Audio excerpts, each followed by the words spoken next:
क्या आपने कभी सोचा है उस स्त्री का अंत कैसे हुआ जिसे परमेश्वर ने स्वयं मां के रूप में चुना था? वह मरियम जो यीशु की मां बनी, जो हर पीड़ा में मूक रही, जो क्रूस के नीचे तक खड़ी रही, उसकी मृत्यु का कोई स्पष्ट बाइबलिक विवरण क्यों नहीं है? क्या यह केवल एक साधारण विदाई थी या उसमें छिपा था एक दिव्य रहस्य? आज हम जानेंगे बाइबल परंपराओं और प्राचीन इतिहास में छुपी उस मां की आखिरी कहानी जो मसीह की मां थी, मरियम। इस कहानी को अंत तक देखिए, क्योंकि यह सिर्फ मृत्यु की नहीं बल्कि अमरता की कहानी है। मरियम की पहचान और प्रारंभिक जीवन। मरियम का नाम सुनते ही मन में एक ऐसी छवि उभरती है जो शांति, पवित्रता और समर्पण से भरी हुई होती है। वह कोई राजमहल में जन्मी रानी नहीं थी, न ही किसी शक्तिशाली परिवार की संतान। वह तो गलील के एक छोटे से शहर नासरत की एक साधारण लड़की थी।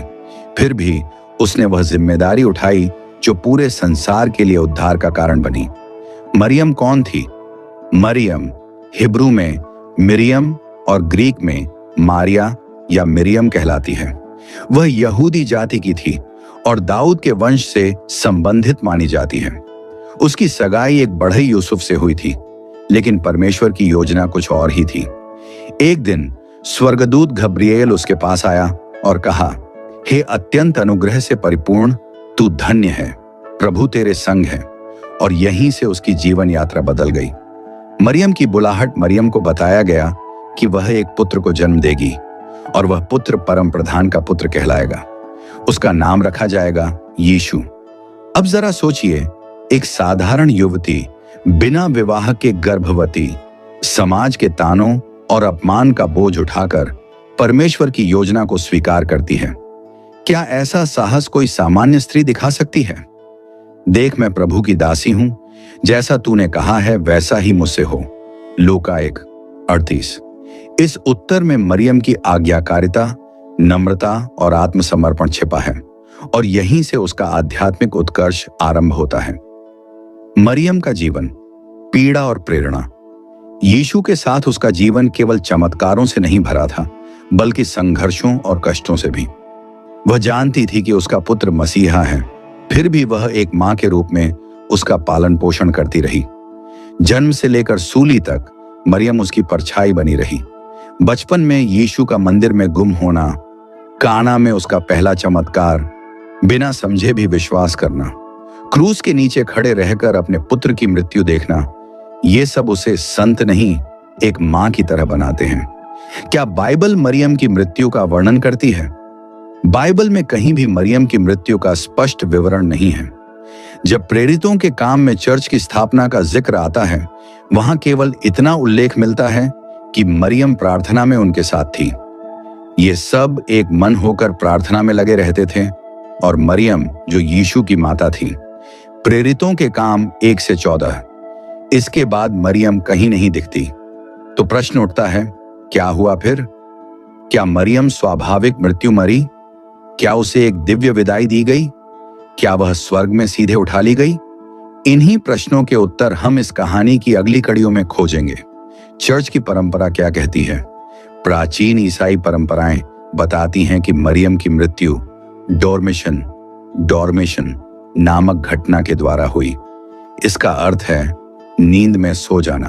कैथोलिक और ऑर्थोडॉक्स परंपरा मानती है कि मरियम को स्वर्ग में शरीर सहित उठा लिया गया, जबकि कुछ मानते हैं कि वह यरूशलेम में मरी और वहीं दफनाई गई।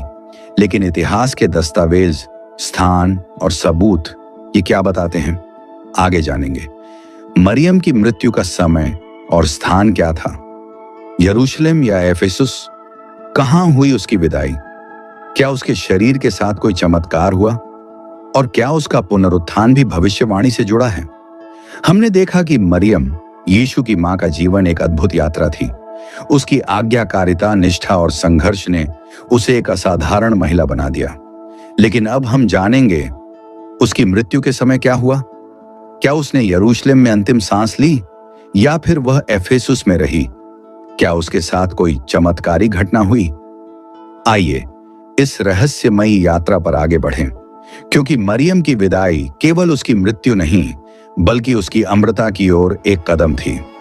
मरियम की मृत्यु का स्थान यरूशलेम या एफेसुस।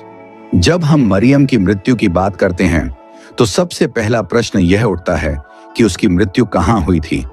क्या वह यरूशलेम में मरी जैसा कुछ ऐतिहासिक स्रोतों में कहा गया है, या फिर एफेसुस, आज का तुर्की में, जहां कुछ परंपराओं के अनुसार वह अपने जीवन के अंतिम समय में बसी थी। यरूशलेम, एक पवित्र स्थान यरूशलेम, जहां यीशु का क्रूस पर चढ़ना और पुनरुत्थान हुआ, वहीं पर मरियम की मृत्यु भी हुई।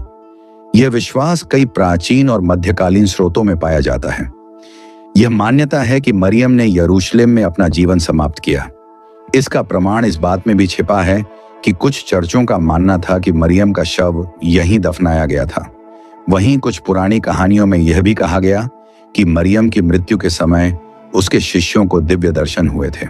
साथ ही यरूशलेम के पवित्र स्थान गेत्सेमानी का बाग को मरियम के अंतिम विश्राम स्थल के रूप में जाना जाता है। एफेसुस, मरियम का प्रवास। वहीं कुछ बाइबलिक परंपराएं और ऐतिहासिक दस्तावेज कहते हैं कि मरियम अपनी अंतिम उम्र में एफेसुस, अब तुर्की में बसी थी। यह विश्वास विशेष रूप से इस आधार पर गहराता है कि प्रेरित यूहन्ना, जिसे यीशु ने क्रूस पर अपने अंतिम समय में मरियम की देखभाल करने का आदेश दिया था, वह एफेसुस में रहते थे। एफेसुस के एक चर्च में, जिसे मरियम का घर कहा जाता है, एक मंदिर स्थित है। ऐसा माना जाता है कि मरियम ने अपने अंतिम समय यहीं बिताए। यह स्थान आज भी तीर्थ यात्रियों के लिए एक पवित्र स्थल के रूप में जाना जाता है। मरियम की मृत्यु और उसके बाद की घटनाएं। मरियम की मृत्यु के बारे में बाइबल में स्पष्ट विवरण नहीं है, लेकिन चर्च की परंपरा इसे दिव्य घटना मानती है। कैथोलिक और ऑर्थोडॉक्स परंपराएं इसे डोर्मेशन या नींद में सो जाना मानती हैं। इसके अनुसार मरियम ने सामान्य मृत्यु नहीं मरी, बल्कि वह परमेश्वर के साथ अपनी आखिरी यात्रा पर गईं। चर्च की मान्यता है कि मरियम के शरीर को स्वर्ग में उठा लिया गया, जैसे यीशु के पुनरुत्थान के समय हुआ था। एक दिव्य यात्रा। क्या आप कभी सोचते हैं कि मरियम की मृत्यु के बाद क्या हुआ होगा? क्या वह सचमुच स्वर्ग में उठाई गई, या फिर उनका शरीर किसी अद्भुत तरीके से परिवर्तित हो गया? अस्थि अवशेष, जैसे कि मरियम की छाती या मरियम का घाघरा, जिनके बारे में बहुत सी कथाएं प्रचलित हैं, क्या सच में किसी चमत्कारी घटना का हिस्सा थीं? चर्च की परंपरा, क्या हमें इसे मानना चाहिए? चर्च के इतिहास में यह मान्यता भी है कि मरियम के शरीर का दिव्य उन्नयन हुआ। यह परंपरा कैथोलिक और ऑर्थोडॉक्स चर्चों में अत्यधिक महत्वपूर्ण मानी जाती है। यह परंपरा यही कहती है कि मरियम ने जिस अद्भुत कार्य के लिए परमेश्वर से बुलावा प्राप्त किया था, उसी अद्भुत तरीके से उसकी मृत्यु भी हुई, जैसे वह एक पवित्र शांति में सो गई और फिर स्वर्ग में उठाई गई। क्या बाइबल के अन्य भागों में मरियम के पुनरुत्थान का कोई संकेत मिलता है? क्या यह सत्य है कि मरियम को स्वर्ग में शरीर सहित उठाया गया? और क्या हमें इस परंपरा को आज भी मानना चाहिए? मरियम की मृत्यु का रहस्य केवल उसकी विदाई से संबंधित नहीं है, बल्कि यह उस स्त्री की अमरता का प्रतीक है जो यीशु की मां बनी और अपनी समर्पण, विश्वास और सेवा के लिए हमेशा याद की जाएगी। इस जीवन के बाद भी उसकी दिव्यता जीवित रहती है। क्या आप मानते हैं कि मरियम को स्वर्ग में उठाया गया, या उसका शरीर इस पृथ्वी पर ही दफनाया गया? मरियम का दिव्य पुनरुत्थान, क्या यह सच था? मरियम की मृत्यु के बारे में जो सबसे बड़ा रहस्य है, वह है उसके शरीर का पुनरुत्थान। क्या वह सचमुच स्वर्ग में शरीर सहित उठाई गई? इस विषय पर चर्च की परंपराएं और पवित्र ग्रंथों में बहुत कुछ मिलता है। विशेष रूप से कैथोलिक और ऑर्थोडॉक्स चर्चों की मान्यता है कि मरियम का शरीर स्वर्ग में उठा लिया गया था। इसे दिव्य शयन या डोर्मिशन कहा जाता है। कैथोलिक चर्च मानता है कि मरियम का शरीर पृथ्वी पर नहीं पड़ा, बल्कि जैसे ही उसकी मृत्यु हुई, वह स्वर्ग में उठा ली गई। यह विश्वास पूरे ईसाई समुदाय में एक महान घटना के रूप में स्वीकार किया जाता है। इसके अनुसार मरियम की मृत्यु के समय उसके शिष्यों ने उसे स्वर्ग में देखा।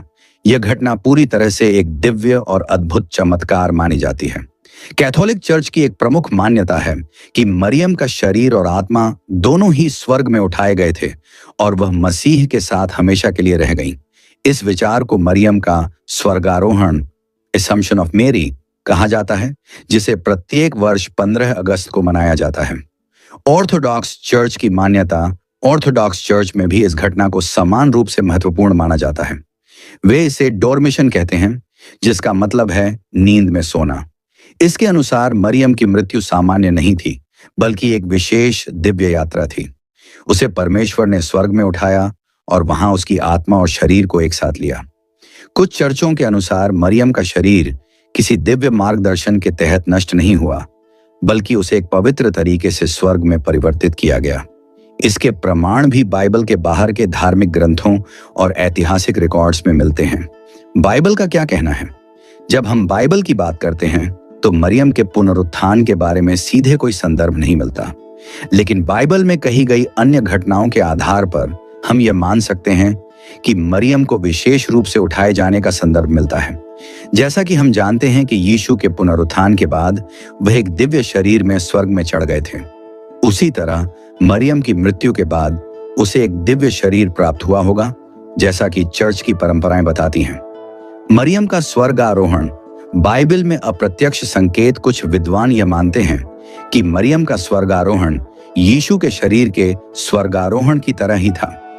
यद्यपि बाइबल में इसका स्पष्ट रूप से उल्लेख नहीं किया गया, फिर भी कुछ बाइबलिक परंपराओं में इस घटना के लिए अप्रत्यक्ष संकेत मिलते हैं। यह संकेत विशेष रूप से उनके जीवन के अवशेषों से जुड़े कुछ चमत्कारी घटनाओं में पाए जाते हैं। मरियम के शरीर का स्वर्गारोहण परंपराओं में क्या है? इतिहास और परंपरा के अनुसार मरियम की मृत्यु के बाद उसके शरीर के अवशेष यरूशलेम से कहीं और ले जाए गए थे। कुछ परंपराएं कहती हैं कि मरियम के शरीर के अवशेष एक चमत्कारी तरीके से गायब हो गए थे, जबकि अन्य परंपराएं कहती हैं कि मरियम के शरीर को स्वर्ग में उठाए जाने से पहले उसे बहुत से चमत्कारों का अनुभव हुआ। एफेसुस के मरियम के घर के स्थान पर यहाँ तीर्थयात्रियों का मानना है कि मरियम की मृत्यु के समय उनके शिष्यों को दिव्य दर्शन हुए थे और उनके शरीर को किसी अद्भुत तरीके से स्वर्ग में उठाया गया था। क्या हम इसे मान सकते हैं? जब हम मरियम के दिव्य विदाई और पुनरुत्थान के विषय पर विचार करते हैं, तो हमें यह समझने की आवश्यकता है कि यह घटनाएं केवल बाइबलिक नहीं, बल्कि धार्मिक परंपराओं और विश्वासों का हिस्सा हैं। बाइबल में इसका कोई स्पष्ट संदर्भ नहीं है, लेकिन परंपराएं और चर्च इसे एक दिव्य चमत्कार मानते हैं। क्या हम इसे स्वीकार करें? क्या मरियम को स्वर्ग में उठाए जाने की घटना सत्य हो सकती है? यह प्रश्न हर व्यक्ति के विश्वास पर निर्भर करता है, लेकिन जो एक बात निश्चित है, मरियम की कहानी ईश्वर की योजना का एक महत्वपूर्ण हिस्सा रही है और उसकी दिव्यता को कोई नकार नहीं सकता। मरियम के शरीर के स्वर्ग आरोहण के बाद उसके साथ क्या हुआ? क्या यह सिद्धांत अन्य धर्मों और संस्कृतियों में भी समान है? क्या मरियम की मृत्यु के बाद के चमत्कारी घटनाओं के बारे में और कुछ कहानियां हैं? मरियम की विदाई केवल एक सामान्य घटना नहीं थी, यह एक दिव्य चमत्कार था जो न केवल उसे बल्कि उसके साथ जुड़े हर व्यक्ति को प्रेरित करता है। उसके स्वर्गारोहण की कथा हमें यह सिखाती है कि भक्ति, विश्वास और समर्पण का फल हमेशा सकारात्मक होता है। मृत्यु के बाद की मौन धारा। मरियम की मृत्यु एक सामान्य घटना नहीं थी, लेकिन उसकी मृत्यु के बाद जो घटित हुआ वह और भी रहस्यमय था। एक मां जो परमेश्वर के पुत्र की जननी बनी, उसके जीवन का अंतिम अध्याय चुपचाप नहीं बीता, बल्कि यह अध्याय चमत्कारों, रहस्य और आत्मिक अनुभवों से भर गया। बाइबल में इस विषय पर सीधा विवरण नहीं है, लेकिन परंपराओं, प्राचीन दस्तावेजों और शिष्यों के अनुभवों से हमें एक सुंदर आध्यात्मिक चित्र मिलता है। एक मां जो पृथ्वी छोड़ने के बाद भी अपने बच्चों को आशीर्वाद देती रही। बेलिन, शिष्यों का एकत्र होना, अंतिम दर्शन की लालसा। मरियम की मृत्यु की सूचना मिलते ही यीशु के प्रेरित जहां भी थे वहां से चल पड़े। परंपराओं के अनुसार स्वर्गदूतों द्वारा उन्हें एकत्र किया गया। वे सभी मरियम के पास पहुंचे अंतिम दर्शन के लिए। एक विशेष उल्लेख सेंट थॉमस का है। वे हमेशा की तरह विलंब से पहुंचे। जब वह यरूशलेम पहुंचे, मरियम को दफनाया जा चुका था। उन्होंने केवल एक विनती की, मैंने जब यीशु जी उठे थे तब उन्हें नहीं देखा, क्या अब मां मरियम को एक बार देख सकता हूं? कब्र का रहस्य, मरियम का शरीर कहां गया? थॉमस की विनती पर शिष्यों ने कब्र को फिर से खोला और जो उन्होंने देखा उसने सबको स्तब्ध कर दिया। कब्र खाली थी, उसमें केवल फूलों की खुशबू थी और एक अद्भुत दिव्य प्रकाश। कोई शरीर नहीं, कोई अवशेष नहीं। यह वही संकेत था जिसे समझने के लिए शब्द नहीं चाहिए थे। मरियम स्वर्ग में उठा ली गई थी। चमत्कारी घटनाएं, मृत्यु के बाद की गवाही। मरियम की मृत्यु के बाद कई स्थानों पर चमत्कारी घटनाएं दर्ज हुईं। बीमारों को चंगा होना, दृष्टिहीनों को दृष्टि मिलना, शांति से परेशान घरों में दिव्य शांति का अनुभव, युद्ध क्षेत्रों में मरियम का दर्शन जो शांति की घोषणा करती। इन चमत्कारों ने यह सिद्ध किया कि मरियम की उपस्थिति पृथ्वी पर समाप्त नहीं हुई, वह आज भी प्रार्थनाओं के माध्यम से जीवित है। मरियम की मृत्यु के पश्चात कई प्रेरितों और अनुयायियों ने उसके जीवन को केंद्र बनाकर प्रचार आरंभ किया। एफेसुस, यरूशलेम और माउंट ऑफ ऑलिव्स जैसे स्थान मरियम की स्मृति से पवित्र हो गए। तीर्थयात्रियों ने वहां जाकर आशीर्वाद मांगे और आज भी दुनिया भर से लोग मरियम की याद में वहां जाते हैं। स्वर्ग में रानी मरियम को नया स्थान मरियम की मृत्यु के बाद चर्च ने उन्हें केवल यीशु की मां नहीं बल्कि स्वर्ग की रानी, क्वीन ऑफ हेवन के रूप में प्रतिष्ठित किया। पृथ्वी पर एक विनम्र स्त्री जिसने हां कहकर परमेश्वर की योजना को स्वीकार किया, अब स्वर्ग में यश और गरिमा की प्रतिमा बनी।